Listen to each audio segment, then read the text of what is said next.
Happy July 8th to everybody out there in podcast land. If you have a birthday today, I've intentionally forgotten it. Sorry about that.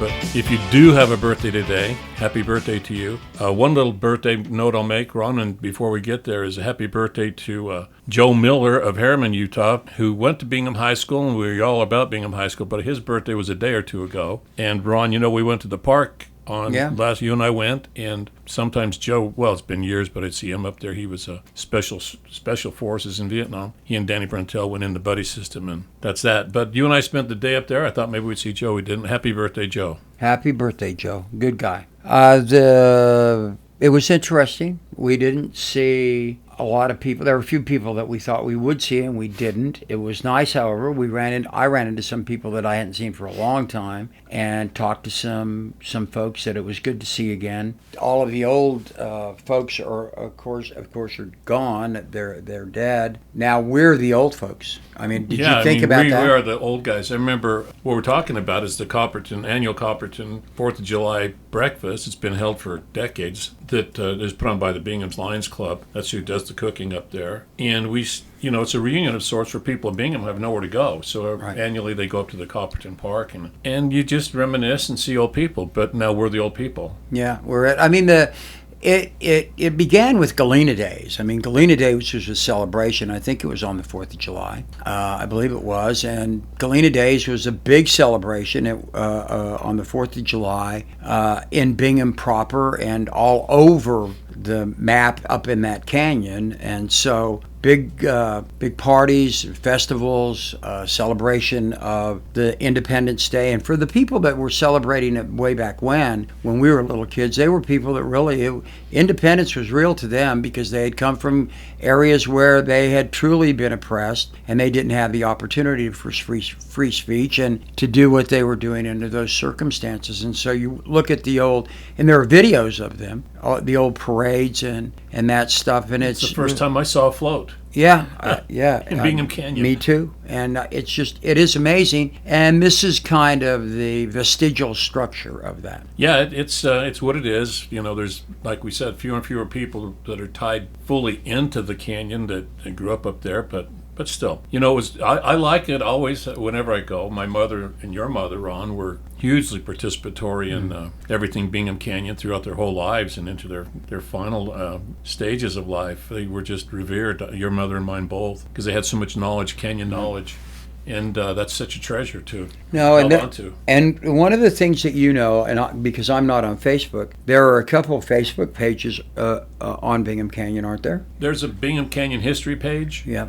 There's a page called Bingham Stories, and certain classes of different years have a page. Mm-hmm. But the Bingham Canyon history page is actually a very good Facebook page if you like Facebook. Yeah. My mom was on Facebook, and my mom died, it's 5 years ago now, and she was doing Facebook posts until the week before she passed away. She was, one of the contributors, and like your mother, people would ask her about photographs and ask her about who's in this photograph and who's in that one, and a lot of those things have been taken by people, and it's good. They were both really good with landmarks that could really no longer be seen because the canyon, of course, got eaten up. But hey, while we were there, we did a couple. I made one observation too. Actually, was I was really happy to see no political T-shirts, hats, paraphernalia, flags, anything like that. Sometimes you do when you go to a celebration like that, and I know I have up there in the past. And in this era of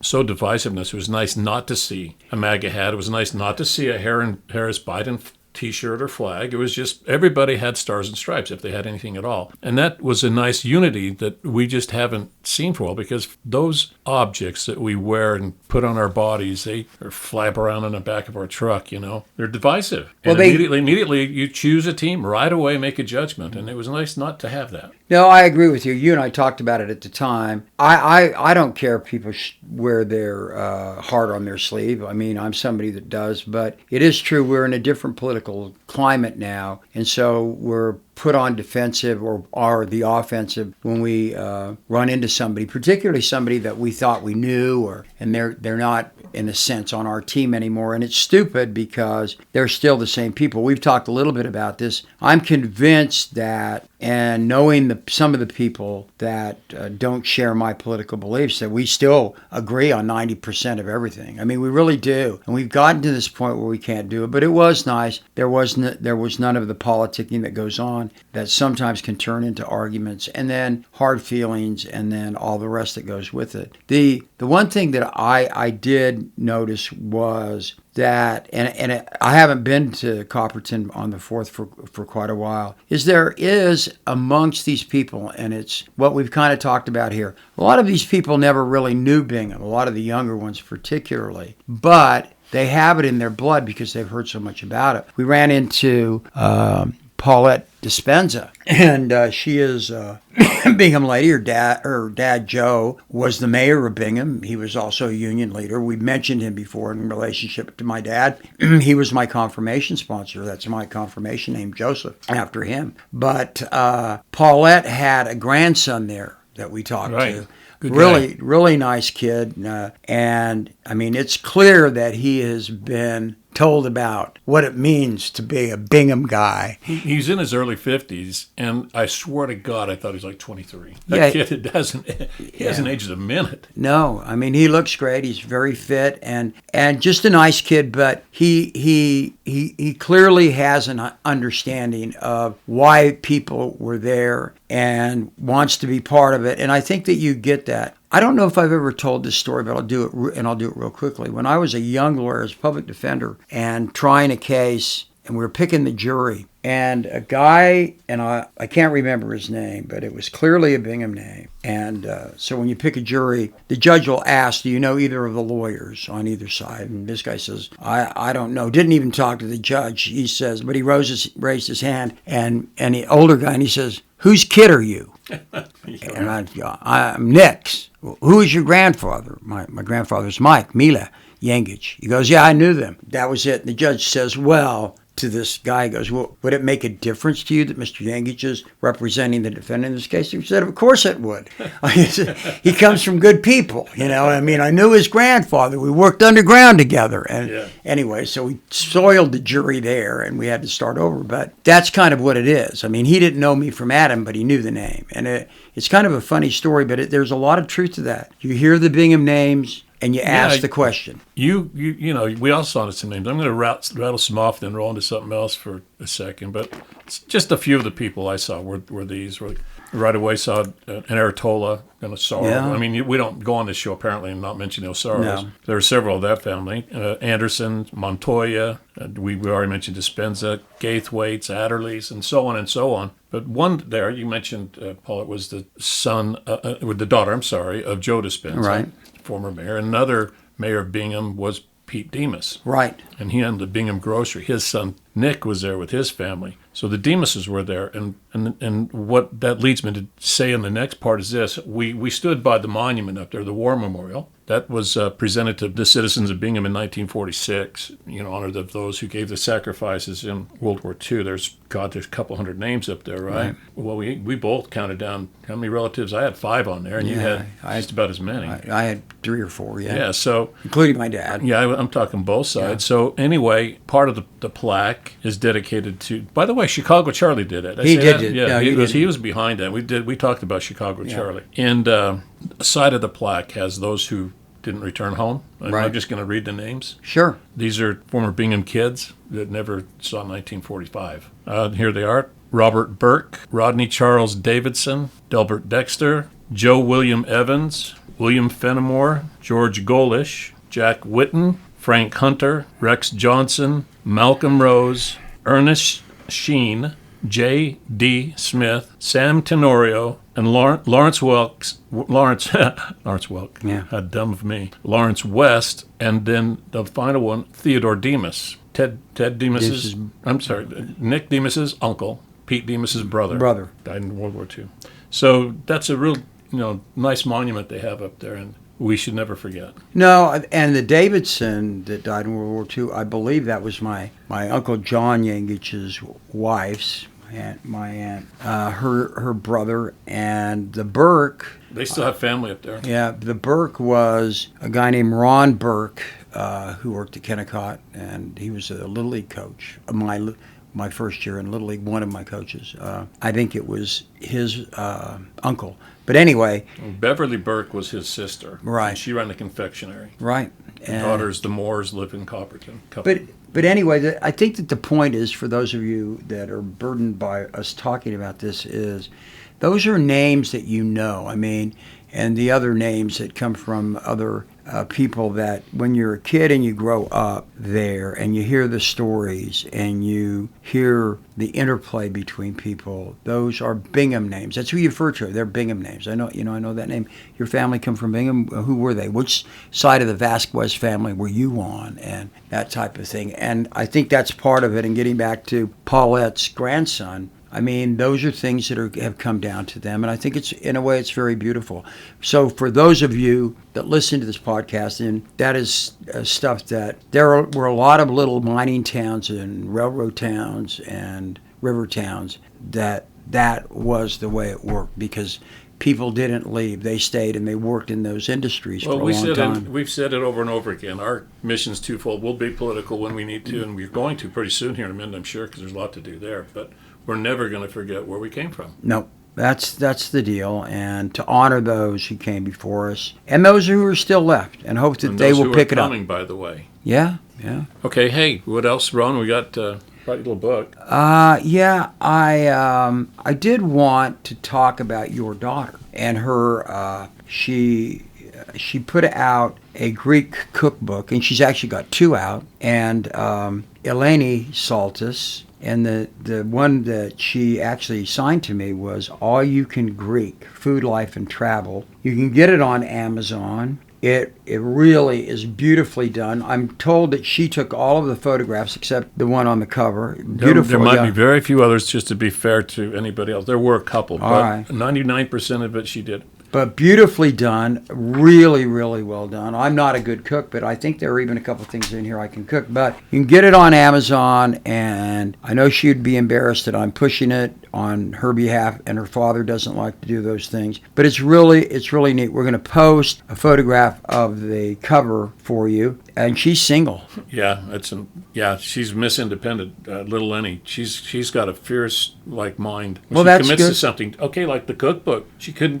She wasn't a cook. I mean, literally was not a cook. And she might have had 2 recipes in her back pocket of desserts and said one day I'm going to do a cookbook. And I'm like, yeah, right. Well, good for her. Hey, you've never seen you write anything and you don't cook. And a year later, that thing was selling, and it's very, very, it's ranked rather well in terms of quality Greek cookbooks. It's really crazy. It is a very good cookbook. Well, I've got scores of them, so I'm not saying this because it's my daughter. I've seen really, really good ones, and I've seen shit. That's a good cookbook. No, I hope people will look at it and buy it. And those of you who like Greek food, and I do certainly, I think it's good. But the reason I mentioned she's unmarried, I mean, she's very well spoken, very intelligent, but a very pretty young lady, and.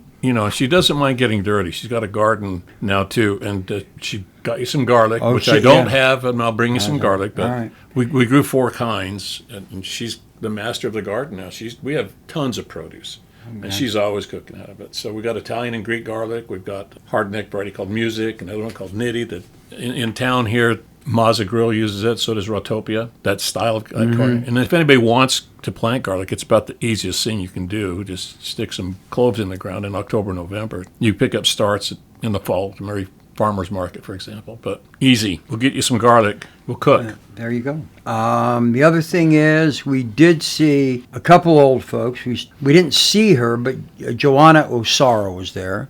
Yep. Again, I think the Osaras ought to actually be the ones that sponsor us. I don't know if they could. They maybe pull their money because we talk about it. But she's my old babysitter, and I was told that she had gone back to her house in Copperton, but apparently she was still there after I left. And then we saw a really old guy. He's a friend of yours and a friend of mine. I mean, he has aged pretty well, Dave Wichman. And Dave was there, and I put him in the older group. Yeah, he's very old. He's older than us. And the bugger, I tease him because he's playing softball still. I mean, he played baseball his whole life. And I said, God, did they create an over 80 league or what? No. He said, no, but I'm a rookie at 75. Yeah, no, he's still playing ball. Dave and I are the same age. We played against one another a lot. Played in high school and Legion ball and then in the Beehive State League. But he was a really good player. Left-handed first baseman, good hitter, line drive hitter. Just a really great hitter and real slick defensive left-handed first baseman. Great player. But it was good to see him. And I saw a couple of cops that I hadn't seen for a while. You saw Governor Cox? I did not see Governor Cox. I thought that you didn't say that. Cops. Oh, cops. Cops.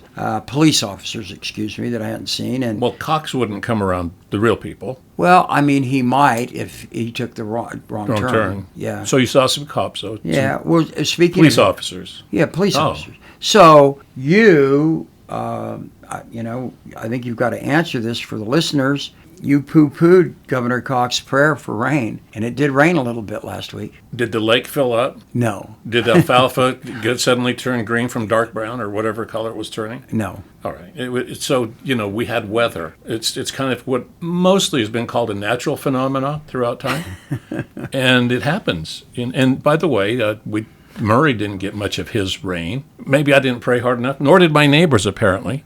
Somewhere it rained in Utah, yeah. And no, I didn't poo-poo praying. You in fact reinforce it. It's good to pray and heal and that kind of stuff. Okay, fine. But pray for forgiveness, pray for thankfulness, pray for stuff like that. Don't pray for rain, my God. Well, I think and that was not when you're the governor. When you're the governor, you say, I should pray for that. I have the sense to make the right decisions for my constituents. I get that. No, that's cool. I mean, the thing is that pray for whatever you want. But our point with Governor Cox and the point that you made, and I do support you in this one, and that is that, you can pray all you want, Governor, and ask people to pray. I don't care. But take the time to look at what you and your party can do to make certain that we have in this desert. This is a desert we live in. Those of you who've never been to Utah, this is a desert. It's the Great Basin Desert is what it's called. And so do the things that will benefit us so that there is enough water and that we're using it for the right things and we're not wasting it and however else you want to talk about it. But well, I just thought it was another. Look, Utahns have a tendency in politics to when things get tough, they do a fallback on the home court. I'm just going to act like I did when I was 5 years old in a local farming community where I grew up, or a ward house, and say a prayer and all will be good. It's just not. It's not the way to handle government. People go to church pray. People pray silently all the time. People pray when they get served ethnic food in a restaurant. I get it. But pray for rain when you have the means to do the mitigation to prevent water waste, to create education so we don't waste water, to conserve, to do all those kinds of things, you don't do it. And I don't think he's a climate denier, but that's maybe that's his fear that he'll be labeled as that. And instead it was just it was hokey. I mean, who prays for stuff like that? I don't get it. I just don't understand. By the way, when you said last time, the American Indians did a rain dance. Right. Yeah, but it wasn't the chief. They called in the prayer, the dancer. And if he'd have called in a guy and said, hey, you know what? I'm the governor. I'm taking a nonpartisan position here on whether we should mix government and religion, any kind. Yeah, I'll bring in the prayer guy that does whatever. Go ahead. I mean, there's always a priest or someone, a shaman or whatever you want to call the individual in the particular culture you're from. We disagree just a little bit. I don't care. Do the right things that you can control. You can't control the weather, although that moves to something else, and I'm going to jump ahead a little bit here, and that is that Donald Trump and his army of shut the government down folks are taking some heat over the tragic flooding in Texas. because some claims are being made because of the over 600 people, I think it is, that were fired from the U.S. Weather Service, that one of the things that they're concerned about is that they are actually tracking storms in certain areas appropriately. Now, I want to make it clear, I don't know that if that had any effect on the tragedy in Texas, but it does lead us to another point here, and that is that when we just willy-nilly cut people out of government because, as we, and I'm saying not me, but the Republican, Trump, MAGA supporters believe with Ronald Reagan and the John Birch Society that the problem is government. When you just cut people out to make government smaller, there are some things that only government really can do and do well. And one of those things is the great development of letting people know about tragic consequences that might come from extreme weather. I don't know that that had anything to do with what happened in Texas, but it's certainly something we've got to think about. And then just tail end on that, if I may, and that is this. Then you've got, of course, the people that came out and said that the real cause of the problem in Texas was, of course, Joe Biden, and the fact that the Democrats and the Jewish people have taken over and that they control the weather. And guess who was on that horse again? Marjorie Taylor Greene was on that horse, and a woman from her state, also named Taylor, that's her last name, that got on that and blaming Democrats for it and saying that they all should be charged with murder for the people in the tragedy in Texas. And once again, we get to the point where we have to say this out loud. That's stupid, it's dangerous, and the other part of it is it's demeaning to those poor people that died. A lot of kids died. And so when you go out and you want to talk about that type of thing as though you were talking from a position of knowledge, it saddens me, but it also pisses me off. Well, yeah, I mean, the weather itself, the storm, was a natural occurrence. It was a horrible, every 2-century rainstorm, apparently. I mean, that's a bad storm. Right. It's even at that size, there was not adequate forewarning to at least 100+ people, right? Mm-hmm. That could find the time to get out of there. And it was a very, very sudden event, no two ways about it. But yeah, quickly people said, politicize the damn thing and blaming Biden for what? I mean, at what point do you quit blaming the previous admin and also ignoring the fact that you were in the admin, you were a full 4 years of that administration prior to Biden. Right. So, you just can't keep doing that. Take responsibility, if there is any. I happen to believe there is. I think that firing those people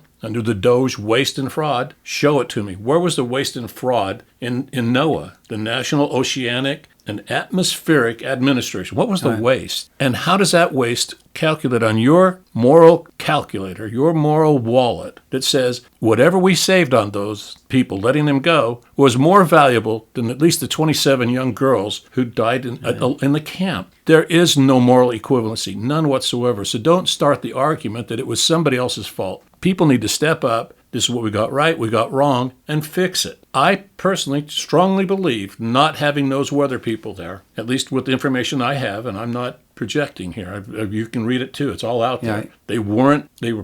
Places were understaffed, no staff, whatever, weren't there. They normally would have hit a button and went ding, ding, ding, ding, ding, high ground, and it didn't happen. And the other thing is of course, if Biden were president right now, the Republicans would be blaming him for it even more. I'll tell you one thing different. Biden would have been there on the first 10 minutes when that floodwater was still high. He would have been there, and he showed up to every national disaster. Yeah. I'm not even Biden collapsed in my high esteem in some regards, but I will take him over what we have currently all day long. He would have been there. Our guy is still on the golf course. Our guy is still pointing fingers at everybody that he can find around him and sucking up to ego anywhere he can find it and leaving it a path of mayhem again. He said he would show up on Friday, which is next week. Everybody's buried by then. It's like, come on. Get some action and be a president, be presidential, be empathetic to your fellow citizens, or let's just forget it. We have a monster. If that's the way you're going to have it, then just quit the facade of blame and finger pointing. Just let's all accept it. We're just not going to get it from that guy. No, I mean, I think that the point for me is this. is that leaders come forward in the worst times. They're the ones. Bush did on 9/11, and nobody thought he had it in him. No, he did.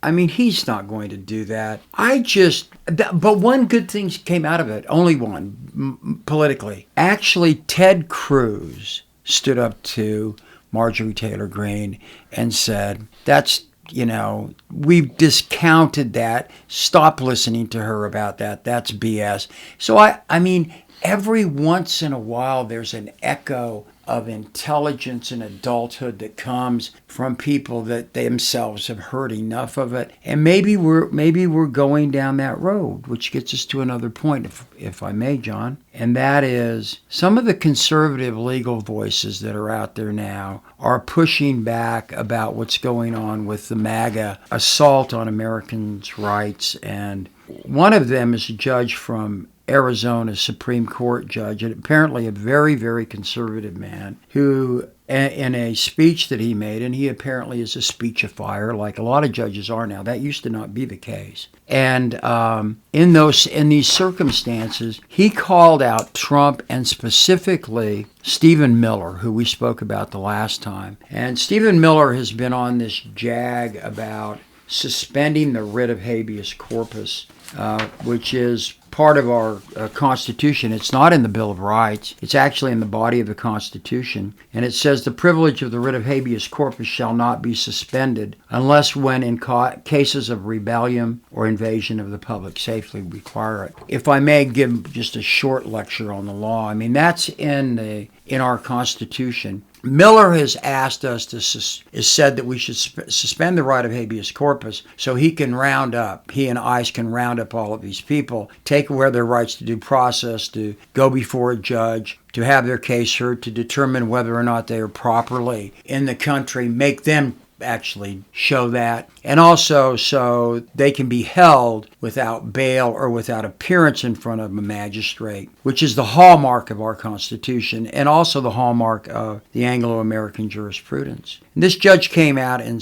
just excoriated Miller and others over that. And just a short lesson on that, very short. The writ habeas corpus is something that people hear about. What it literally means, and the Latin is kind of arcane, but the habeas, you will have, not have the body, meaning the body of an individual, brought before a tribunal. You'll have that. That is an order. That can't just be avoided. And the reason for that is because kings in the past would arrest people like Stephen Miller would like them to do, and put them away and just have them waited out, either near where they lived or far away from where they lived, and they had no right to defend themselves against charges and also make sure that charges were there. Miller and Trump and these guys want to suspend that. Well, that was even too much for this conservative judge who said, no, we don't do that. It's happened in America in the past.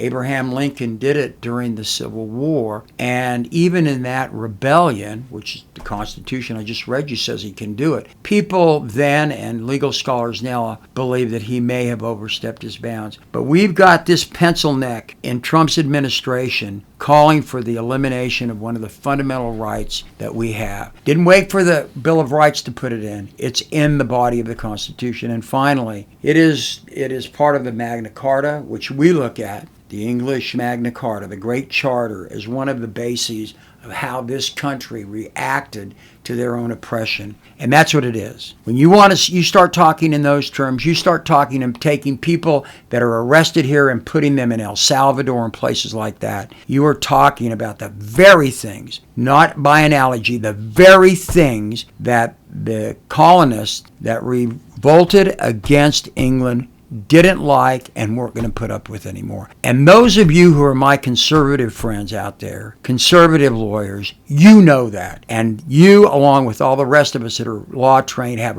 an obligation to speak up about it. How about Judge Littig? Do you know anything about Judge Littig? He's been all over the social internet. I think he may be a Texas judge, but he was kind of high-ranking of some. I don't want to say high-ranking. How high does a judge go? Of some cachet, I think, in the Bush administration, was potentially in line to be a Supreme Court judge. Yeah, and he's been very outspoken against what's going on And he's been one of those, when you mention judicial voices speaking up, he's one. He said, there's a big story, a big column he wrote the other day that's been passing all over the place, people commenting on it, except on right-wing media, of course, because they're not going to feed that stuff out. But he says stuff like he did, and we're rudderless right now. We have no leadership. Right. And basically MAGA, or the country, are a bunch of lemmings who would walk the country off the cliff of tyranny. And for it to be spoken like that from a very, just quiet, humble speaking guy, as opposed to the radical, the assumptive never Trumper. This is really kind of it is one of those cracks we're starting to see, at least in the beginning stages maybe of MAGA. We'll see. Well, but those were the voices, remember, that have been silenced in the past too. So there was always that fear too. No, there's a fear of that, but I think that people are standing up. I mean, one of the things is that 4th of July, independence, the Constitution, the Bill of Rights, all of those things.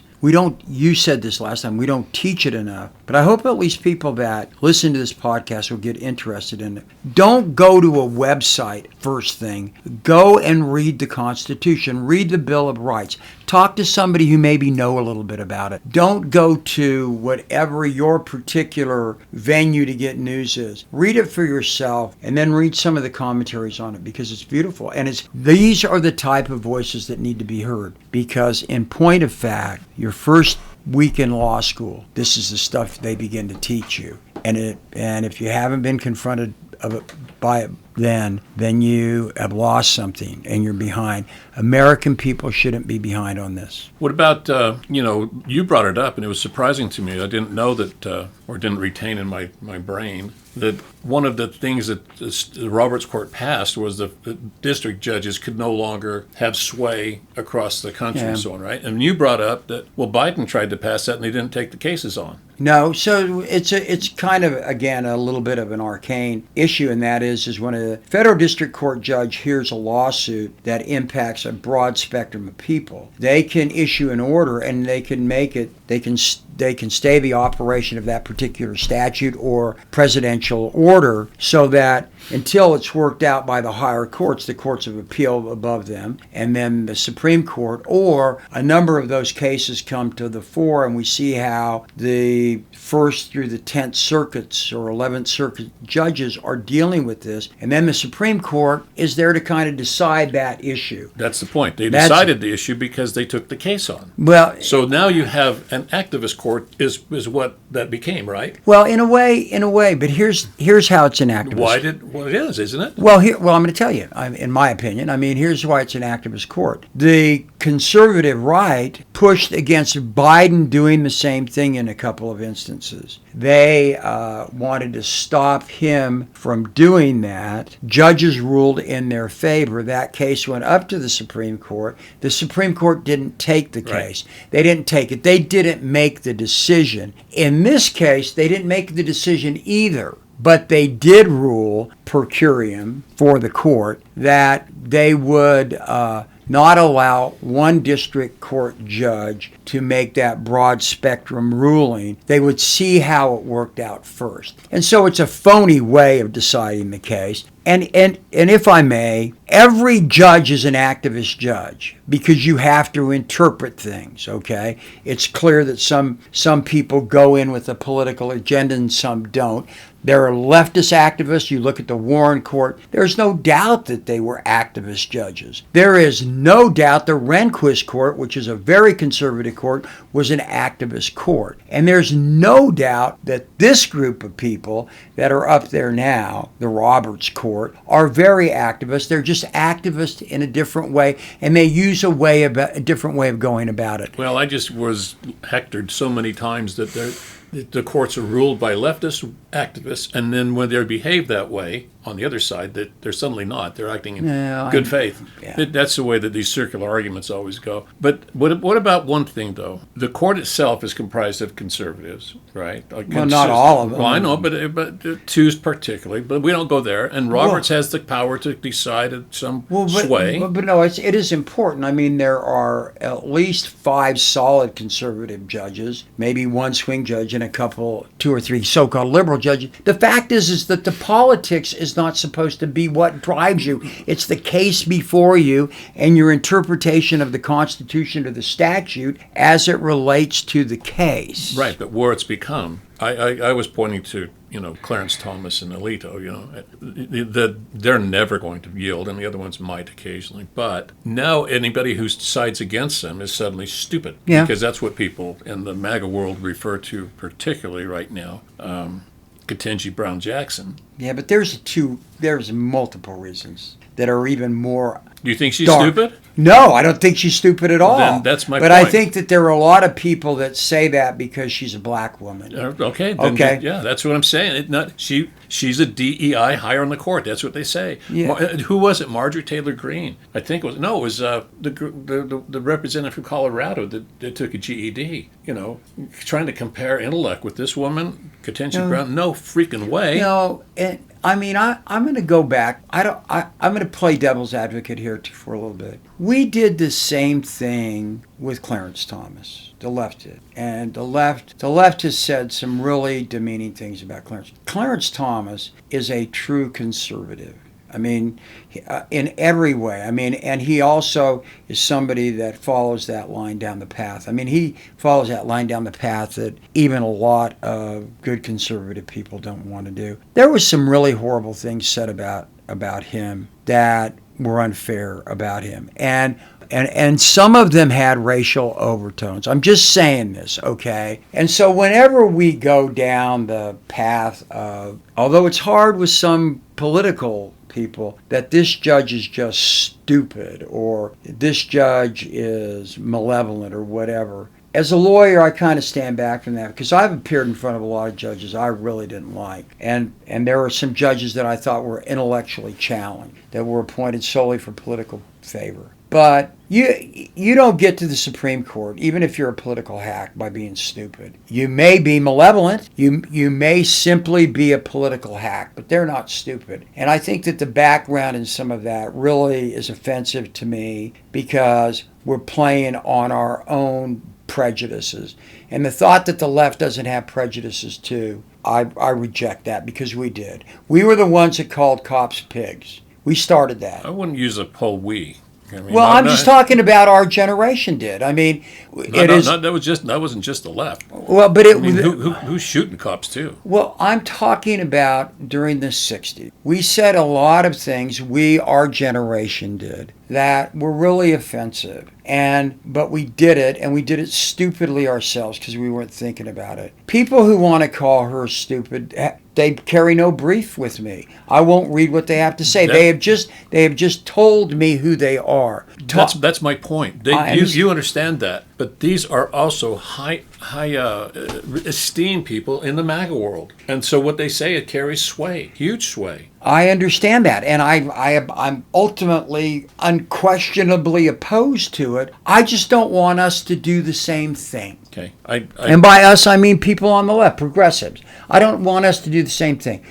We started this podcast a long time ago with me saying this, and you and I have talked about it as friends. You're not going to convince anybody by telling them they're stupid. And part of the problems with Democrats being incapable of winning a national election again is because the number one response on MSNBC and CNN is all the MAGA people are stupid. I don't believe that. Really, really bad play. That's not a good. It's also not the truth. But it's a strategically bad play because it's only going to, it's the deplorables all over again. You can't do that. You said earlier, we have friends that don't agree with this, whether they're deep in MAGA or not. I don't freaking know. I do know that we're not exactly aligned, but to call them stupid, that's not good. I mean, it's just not going to win anybody. No, it isn't. And we've got to stop it. But we also have a right to call out the other side like you did when you go, well, wait a minute. You're calling her stupid. Why is she stupid? What did she do that was stupid? She was black in this case, I believe. I think partly that. And she was a woman. And also she ruled in a way that they didn't agree with. If you sit around and talk to lawyers, just lawyers having a beer after they've been in court all week, down at the cabana, in 1976 or at the Manhattan or at We just don't Victor have places Bar- in town anymore where criminals and attorneys all met together, and judges and cops. But they did. And, the things that were said out of anger after having been in court or whatever, and stuff was said, that's one thing. That is something you're venting. It's locker room. It's just true locker room talk. But you're not going to hear good lawyers publicly say A or B are stupid. And the reason is because you're demeaning your own profession. And also they deserve a measure of respect. They were appointed, they were confirmed, and they're on the bench. And when you're talking to them, you treat them like they are a Supreme Court justice. Now, you may get in fights with them, but ultimately that's what we should do. Well, if you can't win with calling people stupid, how do you win? I think maybe the logic should be you just analyze the facts and see the facts. We don't all see the same facts at the same time anymore. If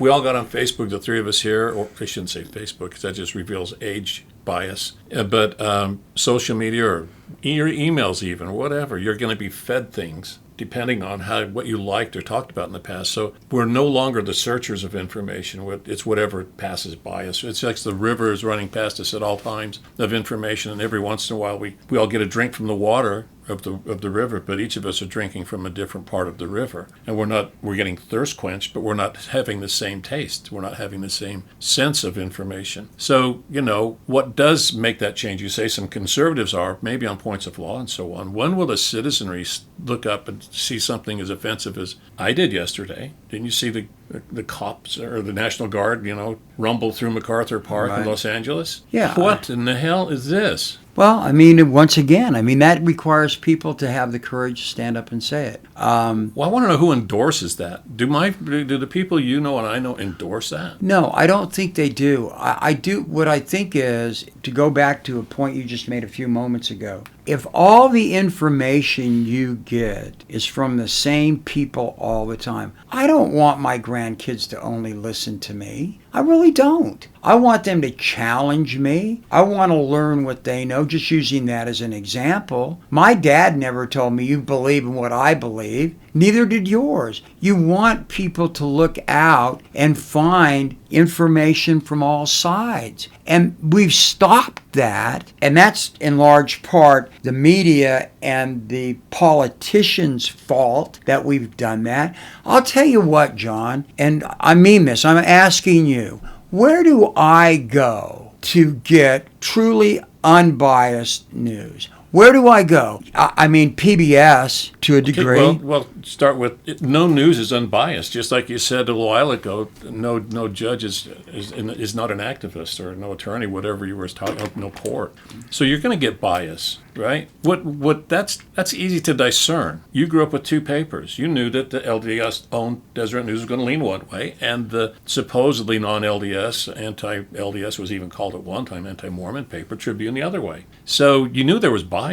That didn't prevent you from learning. No. So what you do in that sense is don't depend on them to give you all of the information. Know that there's bias. The problem isn't bias. The problem is not putting it out there. For example, the same event takes place in the same park, cameras on every side of it from around the world, and certain channels do not broadcast it. Right. And I didn't see them, but you could also speculate that other channels exploited it into terms of here they come, here come the Nazis. So if you're only looking at either of those fringes, you're not going to get the news. Right. So you're not going to react viscerally like I am right now, like that sucks. Right. There were no criminals in that park. They're terrorizing children. The National Guard somehow became empowered under Donald Trump. The guy that's there now in charge of it says, get used to it, L.A., we're going to come after you. We don't answer to Mayor Bass. This is their city, and it's not the problem zone. Do you remember Ruben Ortega, the chief of police? Sure. Okay, whoever the mayor was at the time, and whatever, they hired Ruben Ortega, if you don't know, in the middle 1990s, something like that, to come and take over our police department and really shape it together. He'd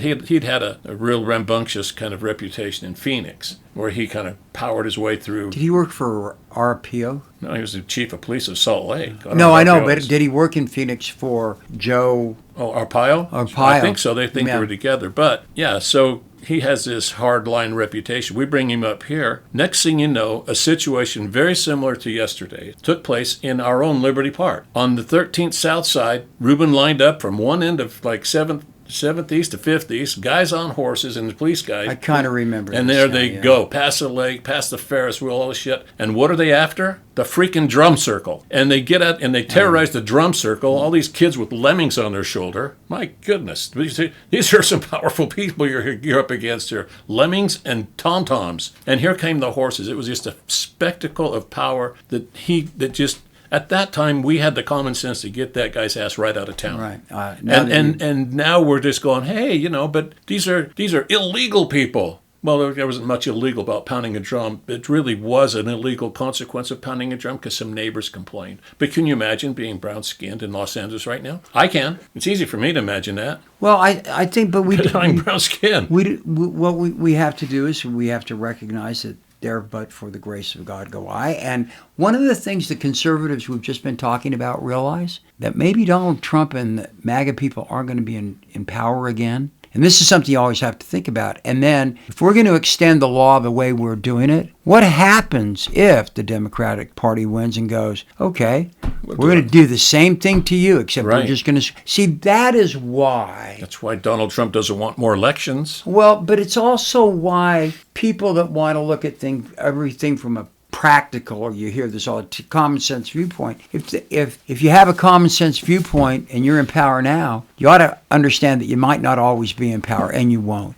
I think that the saddest thing is that people do not think for themselves. And I don't know when I turn on YouTube, what is on YouTube that is true or false anymore. I don't watch it hardly anymore.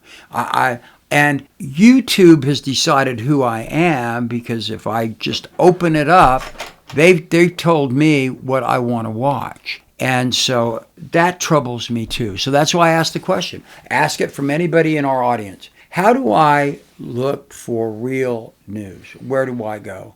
I want real news. I want to know facts and circumstances without an opinion. In the old days, the opinions were left in large part for the opinion portion of the newspaper and for stuff on TV that was designated We as an didn't opinion. mistake the last 2 or 3 pages of a daily newspaper as anything except opinion and editorial. Right. That's where it was. Everything else was supposedly non-biased news. It's never going to be pure, okay? It just isn't. Even just in the selection of stories you do have time to do or not do, it's going to reveal a bias. On Fox, which I don't like, I think Fox is criminally accountable here. They paid $787 million already for lying, and they're keeping it up. So, the difference there is they call themselves news, and really it's the opinion pages after 5 o'clock or 6 o'clock at night. There's no news after that time. And that the audience isn't seeing the news portion, of which over the years they've had a couple pretty good news people on there who don't last, by the way, because as soon as they piss off the president, they're gone. But the people in the after hours doing opinion, we are no longer capable of understanding that's opinion. Somehow that's changed. And it's not just opinion, it's biased opinion. Some of those people, make the argument one way one day and then change the next, predicated on what they can throw as like getting TV time, their face out there, ratings.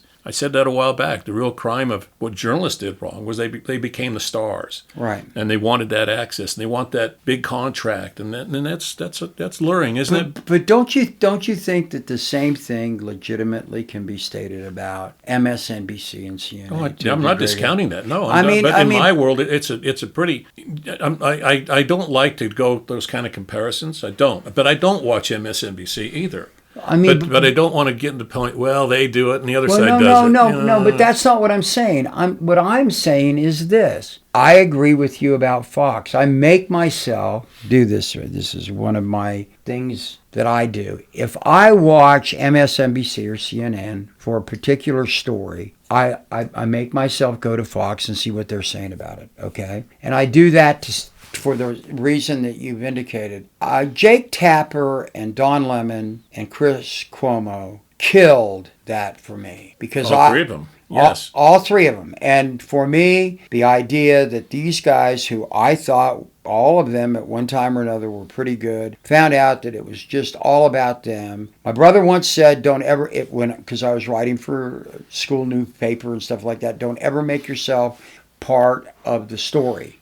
You don't do that. You can do that in an opinion column. You don't do it in a straight news deal. And I believe that that's true. Well, found out behind the scenes, these guys were part of a lot of stories that they were writing. And, I find that offensive. And I'm troubled by that. And so it isn't a matter of comparison. It isn't, well, they did it so we can do it. It's a matter of neither one should do it. Well, it's a longer story, but I'll briefly say one of the culprits happened when the FCC was all altered so that you can have multiple newspapers, media, radio stations, and TV stations owned by one person. There used to be a law. Yeah. Like, for example, KSL could own a newspaper and a radio station, but nothing else. Right. So now we have all these Sinclairs and all these other ones that come around, and it's big. And they don't have to do news anymore. Bill's sitting there, he knows. So once you have these channels out there, they sell national ads and they fire all the reporters because they can just use the same weather report across 50 states. Right. All that kind of stuff is just power money. And that's where it began in terms of like how we all lost faith in news. It was ownership. Look who some of the wealthiest people, very wealthy people, used to always get into media, company excluded, by the way, because it was a power institution. And you could go to and people would say, oh, God, that's Ron Yengich or that's John, Now it's like, and because of your power. Now it's a wealth situation. These guys, they throw away money. They're willing to pay the president, CBS, millions of dollars because their stockholders don't want to have to take this thing to court and embarrass them and lose ratings and all this kind of stuff. Anyway, it's a longer tale. Ron, we got to... We drifted. We drifted horribly, didn't we? Okay. Well, I don't know if we drifted. We don't really have a script. I don't so think who cares? that we listed to the left or the right. We kind of listed upside down. What's gonna make? We talk a little bit MAGA and Trump. I don't know. The economy was good under Biden, but MAGA thought it was a failure. The economy is just the tariff hits that we're taking are costing us. People's jobs there. An article that I have in front of me talks about how the tariffs and also just concerns about Trump have caused layoffs all over. It is expected that by the end of this year that we will have lost 154,000 jobs this year in this country, and more are coming. John Deere is opening a plant in Mexico, and Donald Trump has now said that he's going to have tariffs of 200% or whatever on anything of John Deere's that comes from outside of the United States. Right. Well, John Deere has always had stuff, parts and other things made out of the United States, as every company seems to do, but that will just hurt more workers here in the United States because there's no nuance to any of this stuff. But the economy is not as great as Donald Trump would say. And he shapes the argument, and then he moves to another one and sinks the old argument, and MAGA eats this up. I liken sometimes MAGA. Let me not liken MAGA. I've been laying off that word. It's too broad. I know, But nonetheless, good news about Trump right now is he was nominated again for the Nobel Peace Prize yesterday. The first guy Pakistan nominated him and then withdrew it because he didn't do what he said. And now Bibi Netanyahu nominated him yesterday. Did you see that one? No, I didn't. No, you didn't? Well, Bibi, nothing says peace like the guy that just destroyed Gaza, killed how many tens of thousands of people. Here, I nominate you. And the guy on the other end recently posted on his social media, bomb, Iran. Nothing speaks peace like that. No. Nobel, the dynamite inventor, is probably, I don't know, is he rolling in his grave or saying, finally they're giving me the acknowledgement I deserve? No, I don't know. I think the one rolling in his grave, although Barbara Ann, I found out fairly recently, is actually an old rock and roll song.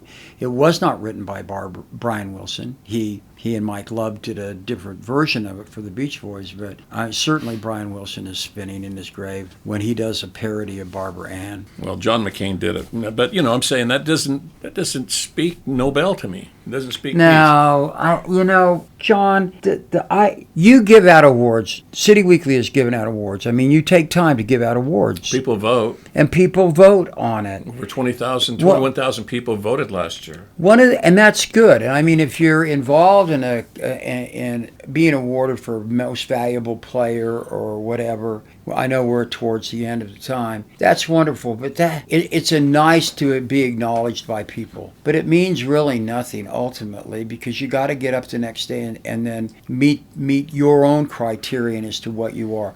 Donald Trump simply wants stuff on his wall.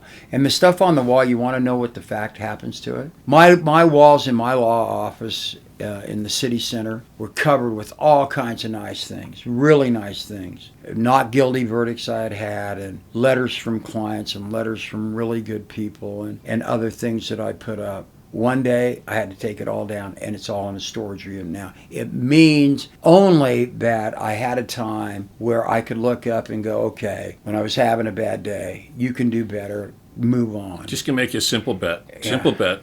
You never got a nice letter from somebody that you didn't help, or undeservedly. My point about Trump, it's not an award, it's something he so adamantly desires, because he's got, Obama envy or something. He has to have the Nobel Peace Prize. My God, how come they give it to everybody? They give it to Democrats, but not me. Look at all the shit I do. You know what? He doesn't deserve it. It's not an award in that case. No. But I mean, MAGA is cheering like, hey, God, he's a great, he's a peacemaker. No, he's another weapon, folks. You're not a peacemaker if you scare somebody into peace, okay? You're not. Again, Chief Joseph, one of my heroes. That pales in comparison to me when you call yourself a peacemaker and you say to Iraq, it's okay, bomb our side indicator, Qatar, and we're just going to turn our back, and then you send your missiles over. That's my You're point. not a peacemaker when you say, I'm giving Ukraine more weapons, and it turns out there's only like 10, which will last about 15 seconds against the Russian onslaught. No. That's not peace. It's bullshit. No, it is bullshit. Okay. So... Sorry. No, that's okay. We do want to talk. I'm not sorry. What am I talking about? Well, you're sorry because it's my job to get to be sorry. No, it's my job to get up and speak into the mic and wave my hands. But you took that over today. I thought you did very well. No, I didn't. I thank you for mentioning my daughter. Let's get out of here. No, wait a minute. What? We got to do. I want to mention Tim. Oh yeah, Dumas. Tim Dumas. Yeah. All right, so we're going to post on however it's done, how Bill does it. Those of you that want to kind of see what Bingham was like, great pictures. They've been put in a book called Images of America, Bingham Canyon, by a man named Tim Dumas, a Bingham guy. And we're going to post it on the website, or whatever we call it. I don't know, showing my intelligence when it comes to this stuff. Bill will do it because he knows. Buy the book. It's a small book, but you'll see a lot of photographs in there, and you may recognize some of the things that we've talked about. God bless the people from Bingham. There you go. There's never been a community like it. There never will be in Utah again, as far as I can tell. So nothing compared. Nothing compares. And to every Bingham person out there, hold your head up, because you came from the best of the best. You are the best. I agree.